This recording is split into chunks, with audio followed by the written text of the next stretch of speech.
देश और दुनिया की तमाम बड़ी खबरों के लिए सब्सक्राइब कीजिए हमारे चैनल को और बेल आइकन जरूर दबाएं ताकि आपको मिल सके लेटेस्ट अपडेट सबसे पहले। हमारे चैनल में विज्ञापन देने के लिए नीचे दिए गए नंबर पर संपर्क करें। नमस्कार, नजर पर देखो न्यूज में आपका स्वागत है। मैं हूँ आपके साथ ज़ैनब। आइए देखें आज की मुख्य खबरें। नाज़रीन सलाम अलैकुम। मैं फरहत मेहदी एनबीडी और कौमी मंजर की तरफ से आपको आदाब और सलाम पेश करता हूँ। इस तरह से कि आलिम की ज़ात आलम इंसानियत की जाँ, आलिम की ज़ात जौहर खिलकत की तर्जुमा, आलिम की ज़ात फ़हमो तफ़ाहुम का आसमां, आलिम की ज़ात हिकमत माबूद का निशां, हक़ साज़ो हक़ शनास को आलिम कहा गया, इस्लाम की असास को आलिम कहा गया।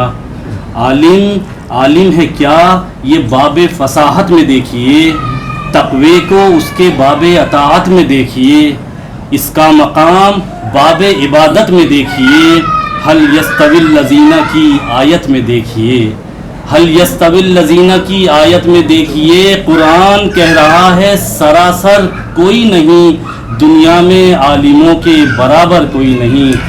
तो नाज़रीन, आज हमारी शहर सहारनपुर की खुशकिस्मती है कि बैनुल अक़वामी शोहरत याफ्ता एक आलिम दीन जो आज हमारे मेहमान हैं, हुज्जतुल इस्लाम वल मुस्लिमीन आली जनाब मौलाना वसी हसन खां साहब क़िबला काबा, जो मुकीमा हाल फैज़ाबाद है और आपका असल वतन आज़मगढ़ है।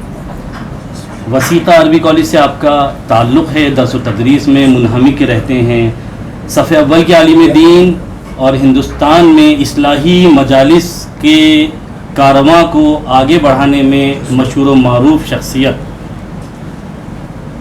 हालांकि शहर सहारनपुर में मौलाना वसी हसन खां साहब की ये आमद पहली मरतबा है, लेकिन यकीन कीजिए नाज़रीन, मैं आपको अपने यकीन से कहता हूँ कि ज़हनो दिलो दिमाग में वसी हसन खां सहारनपुर के मोमिनीन के दरमियान हमेशा छाए हुए हैं, एक मुद्दत से छाए हुए हैं, चाहे वो विन चैनल हो या दीगर चैनल्स हों।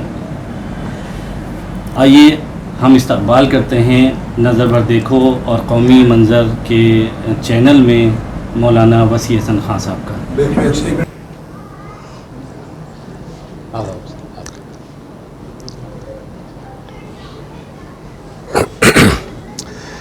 जी सलाम अलैकुम। आपको भी और आपके इन दोनों चैनलों के नाजरीन को भी मैं दिल की गहराइयों से सलाम अर्ज़ करता हूँ, इस दुआ के साथ कि इंशाअल्लाह इस माह अज़ा में अल्लाह तबारक व तआला हम सब की अज़ादारी को कबूल फरमाए और खुलूस नीयत इनायत फरमाए इंशाअल्लाह। सरकार की इजाज़त से चंद सवालात मोमिनीन के हैं जो आप बिस्मिल्लाह तफद्दल। एक सवाल जो अहम समझ में आ रहा है नौजवानों की तरफ से कि ये वाक़ करबला जो सन 61 हिजरी में रूनुमा हुआ, ये अजीम सानेहा जिसके इमाम हुसैन अलैहिस्सलाम के बहुत सारे मकासद थे, जिसमें एक इस्लाह उम्मत भी सबसे बड़ा मकसद था। तो जब सन 61 हिजरी में ये वाक़या हुआ, उस दिन से लेकर आज 1443 हिजरी में हम बैठे हुए हैं, ये जो मकसद इमाम हुसैन है, पैगाम हुसैनी है, ये इसको आप किस तनाजुर में देखते हैं? ये फैला है कि सुकड़ा है कि किस तरीके से गया है? क्या खातिर खां हमारे पास नतीजे आए हैं? देखिए, असरात तो हैं, इससे इनकार कोई नहीं कर सकता, और इसकी वाज़ेह दलील ये है कि तारीख़ में बारहा ज़िक्र इमाम हुसैन पर पाबंदियों की कोशिश की गई मुख्तलिफ बहानों से। अगर इन मजालिस का असर न होता तो बातिल इतना परेशान न होता कि इन मजलिसों को रोका जाए। और इसका सबसे बड़ा असर मैं आपकी खिदमत में अर्ज़ करूं कि देखिए, जो मजलिसों का फैज़ है और वाक़ईन ये एहसान है पूरी करबला पर हज़रत ज़ैनब सलामुल्लाह अलैहा का कि उन्होंने ख़ुद की ज़ियारत को पीछे रखा। जब ये हुआ कि आप चाहे यहाँ रहें चाहे मदीने जाएं, तो जनाब ज़ैनब कह सकती थी इमाम सज्जाद से कि जल्दी सामान तैयार करो, हम ज़ियारत को जाएंगे अपने भाई की। मगर बात ज़ियारत की नहीं फरमाई, बल्कि फरमाया कि मैं पहले अपने भाई की मजलिस करूँगी।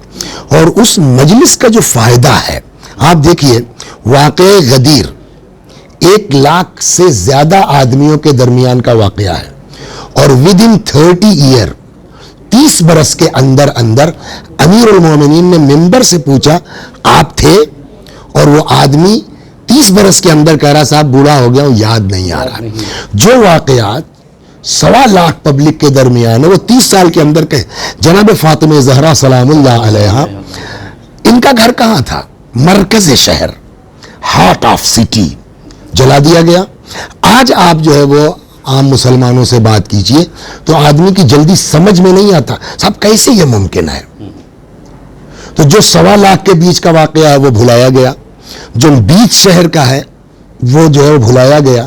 کربلا تو واقعی بیابان کی بات تھی، اور جو لوگ تھے وہ اس کو دبانے کی کوشش کرتے ہیں، لیکن آج غدیر کو آدمی بھول رہا ہے، جناب زہرا کے مصائب کا انکار ہو رہا ہے، لیکن آدمی مجلس کرے یا نہ کرے، اس کو بدعت سمجھے یا ثواب سمجھے، اصل واقعہ کربلا سے کوئی انکار نہیں کر سکتا۔ اور یہ پورا فیض کس کا ہے؟ انہی مجالس کا ہے، جن پر ہم کو واقعی بہت توجہ دینی چاہیے۔ مرحوم شیخ مرتضیٰ یا انصاری رضوان اللہ علیہ کے متعلق ایک واقعہ ملتا، کوئی جلوس نکلا ہوا تھا، تو آپ تو ماشاءاللہ عالم ہیں، آپ کو پتا شیخ انصاری رحمت اللہ علیہ کی شخصیت کیا تھی، تو وہ بھی اپنا جلوس کے کنارے کھڑے جو ہے وہ ماتم۔ ایک شخص کوئی آ گیا، اس نے کہا کہ آغا امام حسین رضی اللہ عنہ کو تو ہم بھی مانتے ہیں، یزید پلید کو ہم بھی برا کہتے ہیں، لیکن یہ اتنا زیادہ کیوں؟ انہوں نے بھی یہی بات کہی، فرمایا اس لیے کہ ہم لوگ غدیر کا دھوکہ کھائے ہوئے ہیں، اب دوسرا دھوکہ نہیں کھا سکتے ہیں۔ یعنی کیا مطلب؟ یعنی اگر اسی طرح سے غدیر کی یاد منائی گئی ہوتی تو کربلا نہ ہوتی۔ تو یہ تو بالکل اس سے آپ انکار کر ہی نہیں سکتے۔ اب کہیں کم کہیں زیادہ، کہیں اچھا کہیں کم اچھا کہیں زیادہ، وہ الگ چیز ہے، لیکن مجالس کا اثر بہرحال ہے، اس میں آپ انکار نہیں کر سکتے۔ اور اب آپ دیکھیے سائٹس جو بن گئے مستبصرین کی، اس میں کتنے لوگ ہیں جو ہر سال ہدایت یافتہ ہوتے ہیں، بعض جو ہے صدیقہ طاہرہ کی مجالس کی وجہ سے، مصائب کی وجہ سے، ایام فاطمیہ سے، بعض جو ہے وہ کربلا سے متاثر ہو کر کے جو ہے وہ شیعہ ہو رہے ہیں، تو فائدہ تو پہنچ رہا ہے۔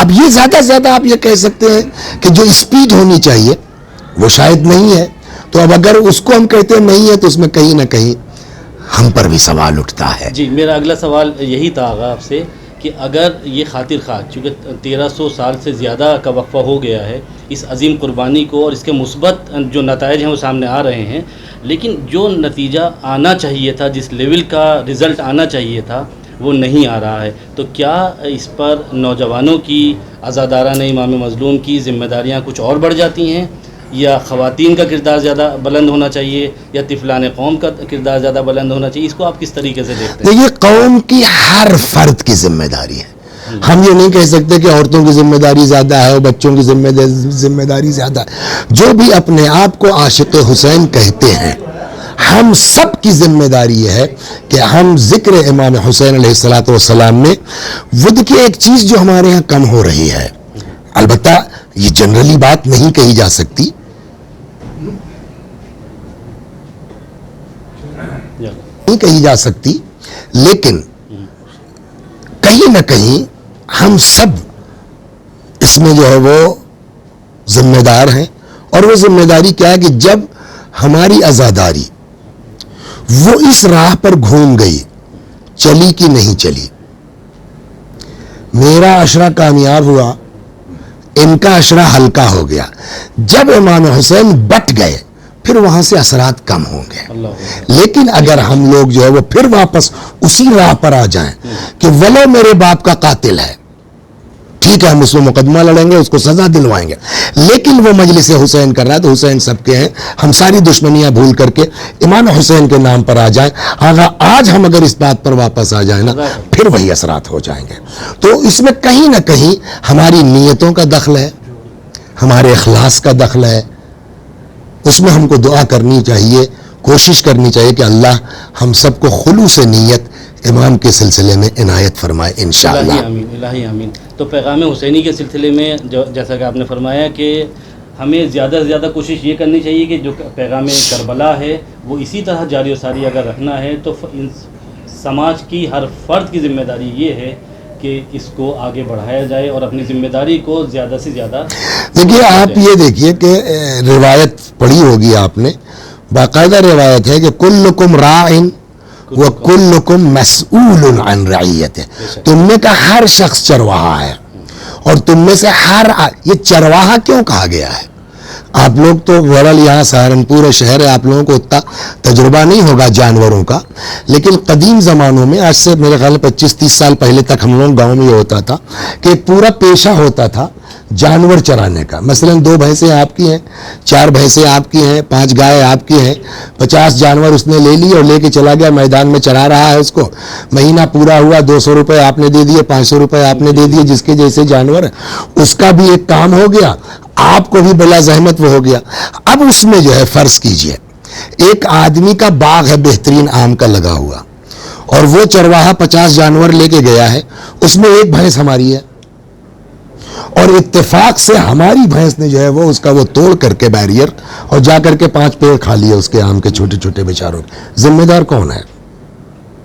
मालिक तो मैं हूं ना, लेकिन जिस आदमी का पेड़ खाया गया है वो मेरे पास पहले नहीं आएगा, वो उस चरवाहे के पास जाएगा कि चाहे जिसकी मिल्कियत है, जिम्मेदारी तुम्हारी थी।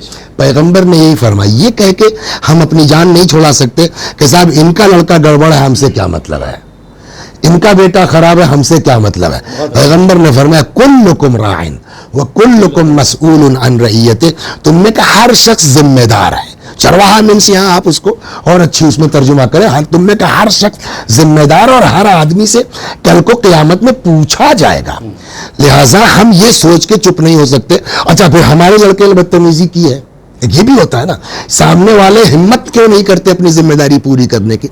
हमारे बेटे को आपने डांट दिया, अब हम साहब आस्ती में चढ़ा के आप क्या पहुंच गए, मेरे लड़के को क्यों डांटा तुमने, तो अब वो बेचारा डर जाता है। तो हमारी जिम्मेदारी भी है कि अगर हमारे बच्चे को किसी ने डांटा है या कुछ किया है तो उसके भले के लिए है, बजाय इसके कि हम जाके उससे लड़ जाएं, उसका शुक्रिया अदा करें।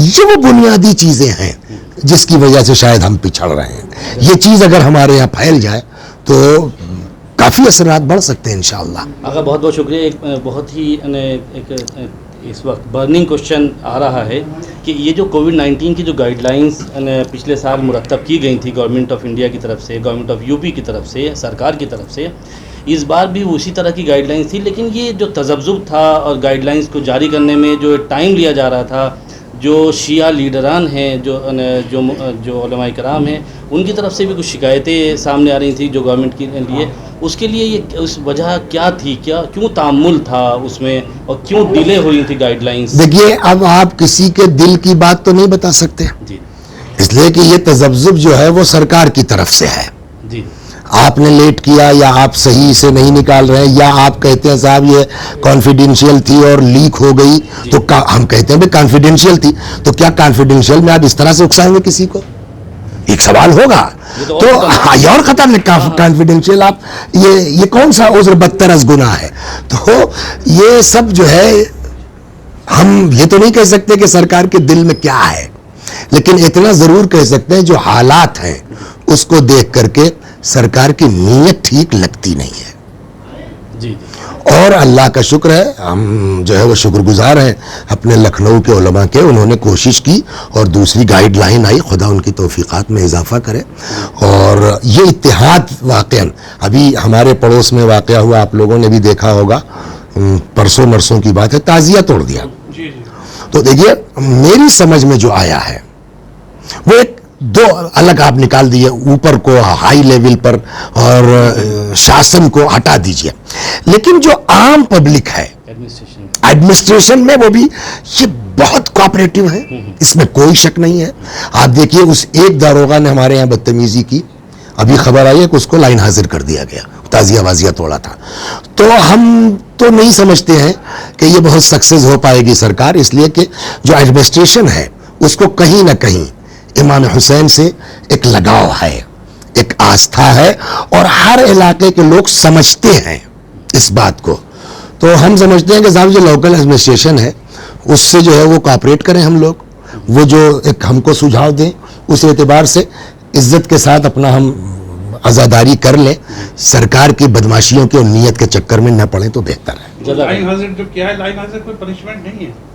دیکھیے کم از کم اتنا تو کیا نا, میرا کہنا ظاہر سی بات ہے کہ پنشمنٹ نہیں ہے, وہ آج 5 دن وہاں رہیں گے, ہو سکتا ہے اس سے بہتر پوسٹنگ مل جائے, لیکن یہ کم از کم اتنا ابھی باقی ہے کہ وہ آپ کے آنسو پوچھنے کی کوشش نچلے استر پہ ہوئی ہے. سرکار نے تھوڑی کچھ کیا ہے, وہ بیچارے ایس ڈی ایم وغیرہ نے کچھ اپنا کر لیا اس طرح کا. ایک بہت ہی ایک اور سوال جو ایک لگاتار گردش کر رہا ہے وسیم رضوی کے سلسلے میں, سبھی حضرات آپ سے جاننا چاہتے ہیں اس چینل کے ذریعے سے کہ یہ جو لگاتار خبریں آ رہی ہیں جو اس کی بدتمیزیاں دن بدن بڑھتی جا رہی ہیں, تو اس کے سلسلے میں آپ کے جو بیانات ہیں وہ بہت زیادہ نہیں تھے, یہ واضح نہیں تھے. پبلک میں آپ کا نام اس کے مخالفین میں اتنی شدت سے نہیں آ رہا جیسے کلب جواد صاحب کا یا دوسرے علماء کرام. دیکھیے ایک فارسی میں مثل کہی جاتی ہے, ہر کثیرہ بہر کاری ساختند.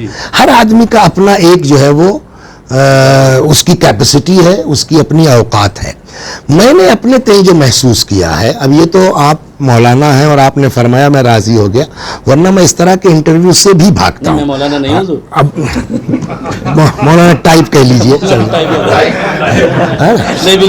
تو جو ہے وہ میرا کوئی تعلق نہیں مولانا. بہرحال آپ کے جو ہے وہ تقویٰ رہا ہو, جو بھی میرے دل میں ہے کہ نہیں یار آپ بات کر لیجئے, ذاکر اہل بیت ہیں تو بات کر لینی چاہیے. دیکھیے میں جو اپنے تئیں محسوس کرتا ہوں, میرے اندر باتیں سمجھ میں آتی ہیں لیکن دیر میں آتی ہیں. آدمی کو اپنی کمی کو محسوس کرنا چاہیے. میری کمی یہ ہے کہ میں سیاست کو سمجھ نہیں پاتا, اور نہ اس لیول پر میں, اس لیے کہ مجھ کو ڈر ہے کہ اگر میں ابھی قومی سیاست میں آؤں گا تو چونکہ میں اندر وہ کیپیسٹی نہیں ہے سامنے والے کی بات کو سمجھ پانے کی اور اس کو اس طرح کا جواب دے پانے کی, تو اپنے کو سائڈ رکھو, قوم کو بدنام مت کرو. تو اس سیاسی استر پر تو میں نہیں ہوں.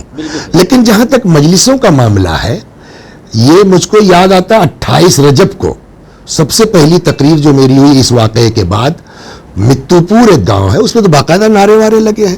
اب یہ ہے کہ سیاسی اس پر ہوتا ہے تو لوگ سنتے ہیں, مجلسوں کو سننے کا اتنا شوق نہیں ہوتا, ورنہ اکثر مجالس میں جب موقع آتا ہے تو کہیں نہ کہیں میں وہ اشارہ کرتا ہوں.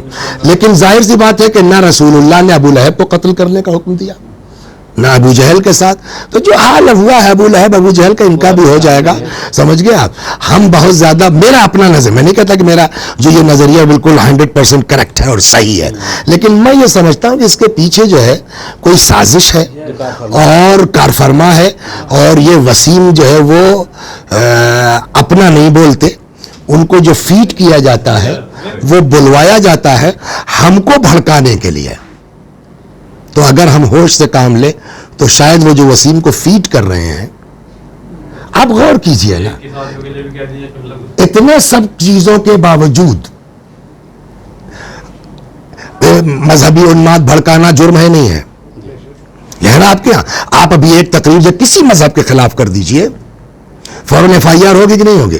آج تک وسیم رضوی نے تو ابھی یہاں تک کہہ دیا, استغفر اللہ, میری زبان میں ہمت نہیں کہ میں دوہراؤں کہ یہ رسول اللہ غلط ہے, فیک رسول اللہ ہے. یہ پوری قوم کے ساتھ, بھاونا کے ساتھ کھلواڑ ہے کہ نہیں ہے؟ سرکار نے کچھ کیا اس پر؟ جو از خود سنگیان جس کو کہا جاتا ہے. ابھی میں ایک جملہ کسی کے خلاف بول دوں, فوراً پولیس میرے گھر آ جائے گی. وسیم کے گھر کیوں نہیں جا رہی ہے؟ وسیم صاحب اریسٹ کیوں نہیں ہو؟ تو یہ ساری چیزیں کہیں نہ کہیں ظاہر کرتی ہیں کہ وہ بیچارہ کھلونا بن گیا ہے, اور اس کو جو ہے وہ بال کی طرح سے کبھی جو ہے وہ ادھر پھینکا جاتا ہے, کبھی ادھر پھینکا جاتا ہے, اور وہ بھی اب اپنی جو ہے وہ جو چند دن کی زندگی بچی ہے اس کو بچانے کے لیے الٹا پلٹا بیان دے رہا ہے. ناظرین بہت بہت شکریہ آپ کا. پیغام غلط جا رہا ہے, جو سنی شیعہ کا جو مسئلہ آتا ہے ساتھ میں, اس کے بارے میں نہیں, اس کا جو ہے وہ آپ بالکل صحیح فرمایا آپ نے, پیغام غلط جاتا. لیکن جب اس نے شروعات کی اس وقت سارے شیعہ علماء نے اس کو کنڈم کیا, تقریباً لکھنؤ وغیرہ کا, اور ان کے ساتھ ہمارے برادران اہل سنت کے علماء آئے, تو بلکہ اس سے تو ہمارا بھلا ہوا. بہت اچھی بات کہی آپ نے. یہ جو وسیم رضوی نے کیا اس سے ہمارا یہ بھلا ہوا کہ جو دوسرے فرقوں میں یہ بات پھیلی ہوئی تھی کہ صاحب ان کے یہاں تو 40 پارے کا قرآن ہے, یہ تو صاحب جو ہے وہ تحریف کے قائل ہیں, اس چکر میں جب ہمارے علماء نے بیان دیا تو ان کی ارے ان کا وہی قرآن ہے جو ہمارا ہے. تو اسی کو کہتے ہیں نا عدو شود सबब खैर गर खुदा खाद, अल्लाह चाहे तो दुश्मन भी फायदे का सबब बन जाता है। तो वसीम ने तो एक तरह से इत्तेहाद का काम कर दिया इसकी सजा क्या है? बोल रहा है, उसकी सजा क्या है? सजा जो है वो सरकार की जिम्मेदारी है, आपकी जिम्मेदारी नहीं, हमारी जिम्मेदारी नहीं है। उलमा के जिस बारे में उलमा को कानून हाथ में लेने का हक नहीं है, कानून के हाथ में नहीं लेना। फिर क्या सजा करेंगे? आप बजादा आप बाइकाट कर दिए, उससे आना जाना बंद कीजिए, सलाम कलाम बंद कीजिए, और क्या। लेकिन कोई करनी लेकिन आपने जो लफ्ज़ सजा कहा वो एक अलग चीज है। ठीक है, हमारा हम नहीं मिलते उससे, उस लायक नहीं कि हम उससे मिले, लेकिन ये कि साहब कोई जाके उसको गोली मार दे, मैं ये राय नहीं दूंगा। ये नहीं, इस्लामी सजा तो मिल सकती है उसे। इस्लामी कंट्री होगी, सजा मिलेगी। ये सवाल आपका यहाँ के लिए मुनासिब नहीं है। सरकार बहुत बहुत शुक्रिया आपका। सवालात बहुत हैं और गुफ्तगू करने का आपसे दिल चाहता है और आप से बहुत कुछ सीखना है, लेकिन आपको इस वक्त एक मजलिस के भी खिताब करना है, तो जज़ाकल्लाह मैं आपको ज़्यादा जहमत नहीं दूंगा। नाज़रीन बहुत बहुत शुक्रिया आप हमारे साथ बनने का। तक़ब्बल अल्लाह, बंद कर दिया।